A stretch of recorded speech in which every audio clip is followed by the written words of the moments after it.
রাতে আব্বার সাথে ভাত খাইতেছিলাম। আব্বা হঠাৎ খাওয়া থামায়া চোখ বন্ধ করে গম্ভীর হয়ে বললেন, কন্যা বিয়ানীবাজার নিবাসী।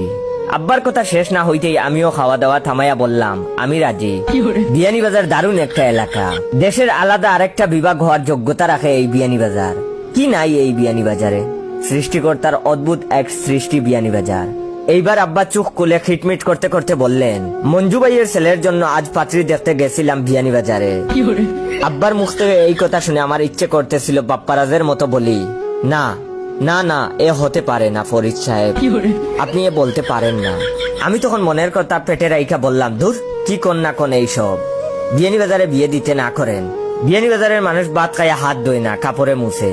আমি তখন আম্মাকে বললাম, আম্মা ডাইল দেন, মানুষ এখন পিকনিকে যায় বিয়ানীবাজারে, বিয়ে করতে না। কি অদ্ভুত কথা, কন্যা বিয়ানীবাজার নিবাসী। আবার খিটমিট করতে করতে আব্বা বললেন, মঞ্জু ভাই তার ছেলের জন্য কন্যাকে পছন্দ করেছেন, আর কন্যার এক ছোট বোন আছে।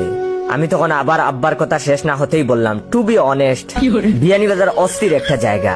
আমার এত ভালো লাগে বিয়ানীবাজার, বারে বারে যেতে ইচ্ছে করে বিয়ানীবাজারে। একটা গান আছে না, চলো না বসুন্ধরা যাই, ওটা হওয়ার দরকার ছিল, চলো না বিয়ানীবাজার যাই। এইবার আব্বা চেয়ার থেকে হালকা উঠে বললেন, কন্যার ছোট বোন ক্লাস 2 তে পড়ে, সামনে তার বার্ষিক পরীক্ষা, তাই বিয়ের ডেট ঠিক করতে পারতেছেন না মঞ্জু ভাই। আব্বার কথা আর কানে ঢুকতেছে না আমার, খাওয়ার প্রতি তৃষ্ণা চলে আসছে। আম্মাকে তখন বললাম, ডাইলে লবণ কম হইছে, খাওয়ার স্বাদ নাই। আর বিয়ানীবাজার একটা এলাকা যা নিয়ে লন্ডনে গবেষণা চলে। মাটি থেকে উঠাইয়া বিয়ানীবাজার পৃথিবীর বাইরে পাঠাইয়া দেওয়া যায় কিনা, এই নিয়ে একটা বৈঠক সামনের মাসে হবে বলে ন্যাশনাল জিওগ্রাফিতে ব্রেকিং নিউজ দেখলাম। এইবার আব্বা চেয়ার থেকে আরেকটু উঠে বললেন, অনার্সে পড়া কন্যার এক মামাতো বোন আছে। আব্বার মুখ থেকে কন্যার মামাতো বোনের কথা শুনে আমি তখন বললাম, তবে যাই হোক আব্বা, টু বি অনেস্ট।